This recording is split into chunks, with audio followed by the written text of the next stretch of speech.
Bonjour les humains, nous sommes le 7 mars 2025.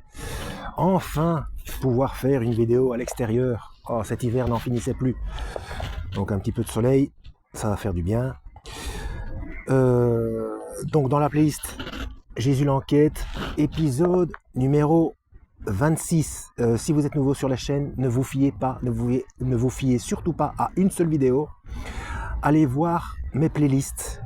Mes différentes playlists, je traite de tout un tas de sujets différents, notamment la géopolitique, mais pas que, surtout en ce moment avec ce qu'ils veulent nous faire, ce qui est prévu d'ailleurs, mais bon, avec entre Macron, Poutine, Trump, Zelensky et consorts. Donc allez voir mes playlists. Alors concernant tout ça, c'est dans ma playlist Gog et Magog. C'est de la géopolitique, hein. Bon, et dans ma playlist 666 fonctionne, c'est le système de paiement dans la main que probablement, enfin il y a les chances augmentent si vous avez beaucoup de chances d'avoir vu ça maintenant, enfin beaucoup, enfin ça se propage, hein. Il y a des gens qui commencent à payer avec la main sans carte, ni montre, ni espèce, ni quoi que ce soit. Alors, épisode 26 de Jésus l'enquête, nous en étions au courriel que Richard Bookman a envoyé à Jean Stone. C'est parti. Contre l'idée selon laquelle Zébédée et ses fils vendaient du poisson au grand prêtre. 1. Du poisson frais de Galilée n'aurait certainement jamais été vendu à Jérusalem et certainement pas aux élites, car dans ces climats, le poisson n'aurait pas pu être gardé frais suffisamment longtemps. Le poisson frais de Jérusalem venait très certainement de la Méditerranée, probablement de Jaffa, qui est bien plus près de Jérusalem que ne l'est Capernaum ou Capharnaüm. Ou du poisson venait aussi probablement du Jourdain. 2. Le poisson pouvait être conservé en le séchant au soleil, où tout le monde pouvait le faire. Mais le goût du poisson séché n'est pas très bon et les personnes aisées n'en mangeaient pas. Par contre, ils mangeaient du poisson en salaison. Le poisson de la mer de Galilée était traité dans les fameuses usines de salaison de poissons de Magdala, mais les pêcheurs de Capernaum ne les approvisionnaient pas, ou bien que très rarement. 3. Les pêcheurs ne vendaient que très rarement leur propre pêche. Ils vendaient leur prise à des grossistes intermédiaires qui la revendaient dans les marchés ou à des magasins et autres. C'est pourquoi les pêcheurs étaient pauvres, les intermédiaires contrôlaient les prix. 4. La raison pour laquelle ils ne vendaient pas leur propre pêche est qu'ils n'en avaient pas le temps. Durant les saisons de pêche, ils avaient besoin de tout leur temps disponible pour pêcher, ils ne pouvaient en aucun cas prendre du temps en plus pour voyager en transportant leurs poissons pour le vendre. La pêche était une activité dure et très physique, faite en grande partie la nuit. Et par ailleurs, d'autres travaux tels que la réparation des filets devaient être faits en journée. Il était très difficile de vivre de sa pêche et en saison, les pêcheurs devaient pêcher autant qu'ils le pouvaient. Alors cette idée selon laquelle Zébédée et ses fils vendaient du poisson au grand prêtre est ridicule. Il me semble que cette idée vient de John Robinson, lui-même l'ayant emprunté à un érudit précédent. Voilà pour le courriel de Richard Bookman envoyé à Jean Stone. Hein. Donc ici, Jean Stone reprend.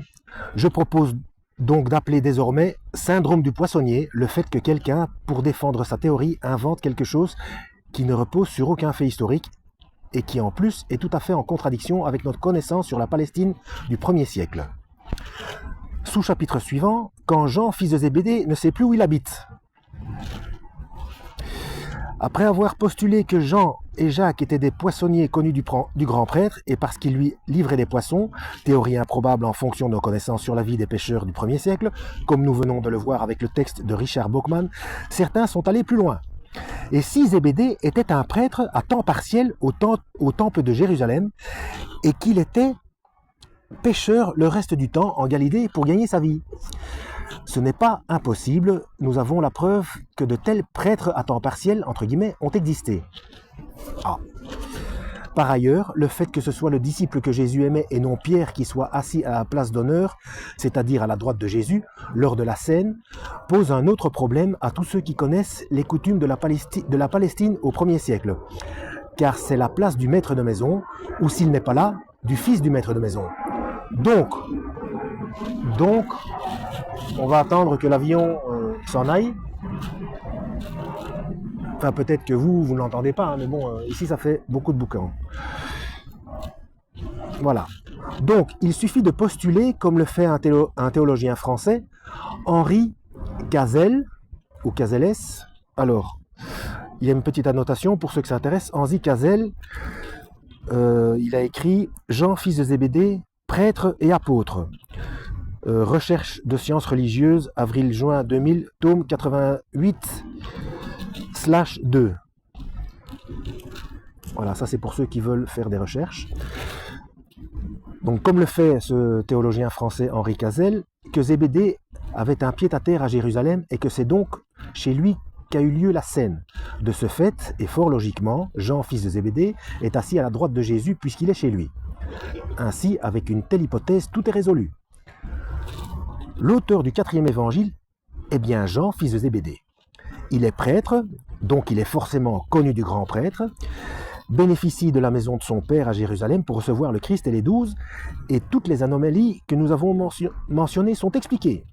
Cette solution peut sembler astucieuse et prometteuse. Elle est mise en avant par Benoît XVI lui-même dans son ouvrage sur Jésus pour évacuer, entre guillemets, le problème de l'identité du disciple bien-aimé.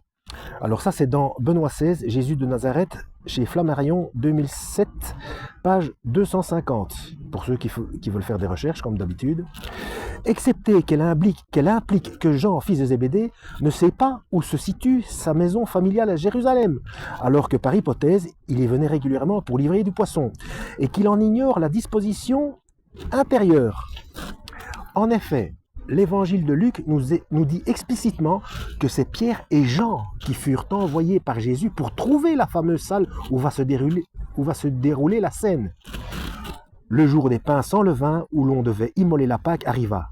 Et Jésus envoya Pierre et Jean en disant « Allez nous préparer la Pâque afin que nous la mangions. » Ils lui dirent « Où veux-tu que nous la préparions ?» Il leur répondit « Voici, quand vous serez entrés dans la ville, vous rencontrerez un homme portant une cruche d'eau. Suivez-le dans la maison où il entrera. Et vous direz au maître de la maison, le maître te dit, où est le lieu où je mangerai la Pâque avec mes disciples? Et il vous montrera une grande chambre haute, meublée. C'est là que vous préparerez la Pâque. Ça, c'est dans Luc, chapitre 22, versets 7 à 12. Alors, vous voyez, Benoît XVI, un pape, même lui, peut se tromper. Donc, une alerte aux catholiques. Donc, le fameux texte qui dit que le pape est infaillible, non. Et non, si c'est la première fois que vous me voyez, non, je ne tape pas toujours sur le même clou. Catholique, allez voir ma playlist « Les religions n'obéissent pas à Dieu » et quoi, vous avez dit religion, point d'interrogation. J'en ai contre toutes les religions.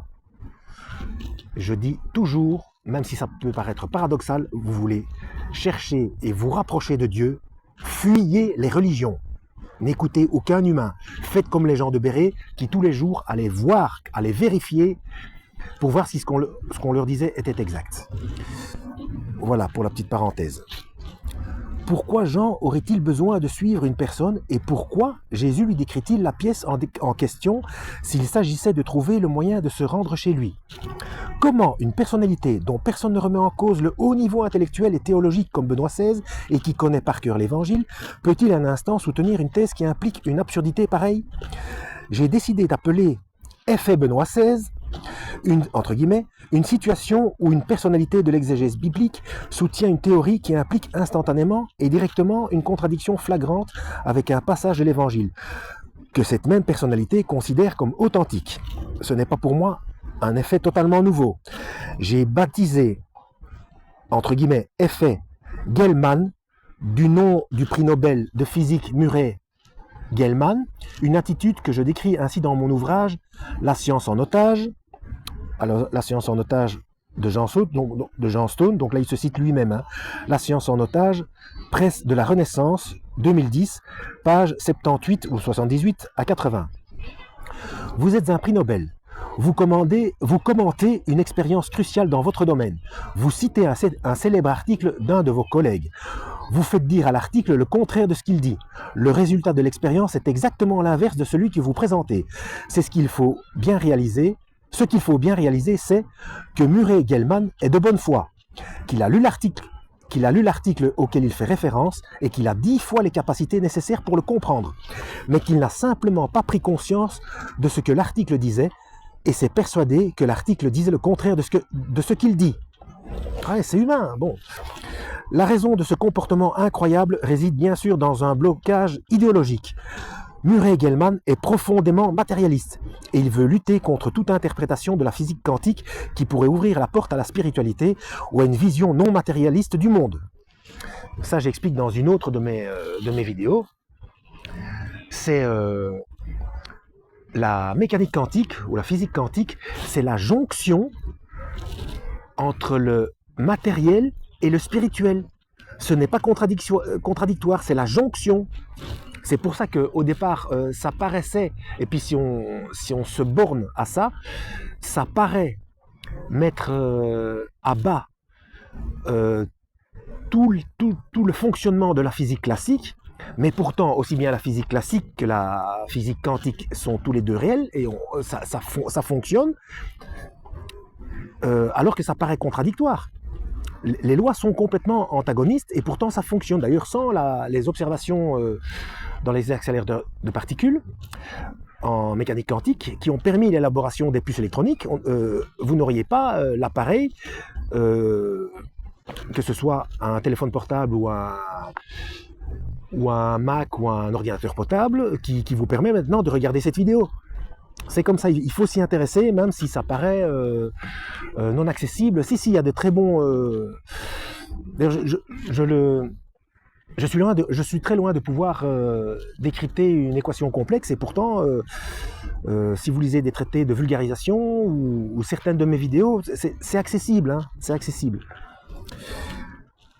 Voilà. Donc l'effet Benoît XVI, entre guillemets, est donc son équivalent chez les croyants.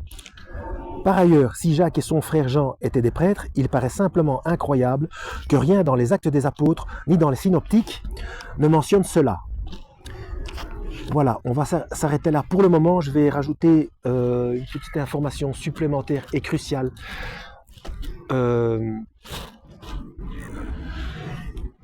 J'en ai déjà fait une vidéo qui s'appelle, je crois, tout simplement créationnisme versus évolutionnisme. Alors, et on a été conditionné comme ça dans ce système de dualité, hein. Alors que tout simplement, alors que ça paraît complètement opposé, parfaitement opposé et impossible à mettre en corrélation, alors que l'évolutionnisme, c'est tout simplement le mode d'emploi du créationnisme.